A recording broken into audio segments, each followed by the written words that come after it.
Hi, என் பேர் ராம். நாங்கள் மதுரையிலேருந்து வந்திருக்கோம். ஸோ ஆக்சுவலி இந்த பிளேஸ் வந்து செம்ம பீஸ்ஃபுல்லாக ஒரு மாதிரி நல்லா இருக்குது ஸ்டே பண்ண ஃபேமிலியோடு இருக்கிறதுக்கு. ஒரு தென்னை மரத்துக்கு நடுவில் ஒரு ஈவினிங் டைம் ஒரு மார்னிங். நாங்கள் ஆக்சுவலி நேற்று நைட் வந்திருந்தோம். ஸோ நைட்டு மேபி நாங்கள் முந்தின நாள் கொஞ்சம் சீக்கிரம் வந்திருக்கலாம். ஸோ லேட் நைட் வந்தனால கொஞ்சம் லேட் ஆகிடுச்சு, நிறையா சுற்றி பார்க்க முடியல. பட் நெக்ஸ்ட் டே மார்னிங்லேருந்து இப்போ வரைக்குமே வியூஸாக இருக்கட்டும், என்விரான்மெண்ட் எல்லாமே சூப்பராக இருக்குது. அனிமல்ஸுமே நிறையா வச்சுருந்தாங்க, ப்ரீட்ஸ் எல்லாமே. ஸோ ஃபேமிலியோட டைம் ஸ்பெண்ட் பண்ண கொஞ்சம் நல்ல இடம் அது. So do visit here. Thank you. வணக்கம், என் பேர் ராம். ஆக்சுவலாக இங்கே வரதுக்கு முன்னாடி எனக்கு ஐடியா இல்லை என்ன பிளேஸுன்னு.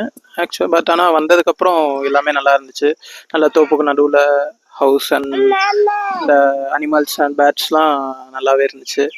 அண்ட் பேர்ட்ஸ்லாம் நிறைய பேர்ட்ஸ் இருந்துச்சு, நிறையா ஸ்னேக்ஸ் அந்த மாதிரி நிறையா ஃபோட்டோஸ் எடுக்கிறதுக்கு நல்லா இருந்துச்சு. அண்ட் பரவாயில்ல, நல்லா பீஸ்ஃபுல்லாக இருக்குது பிளேஸும். நல்லா ப்ளே பண்ணுறக்கு ஏரியா இருக்குது. ஃபேமிலியோடு வந்தால் நல்லா டைம் ஸ்பெண்ட் பண்ணலாம். தேங்க்யூ.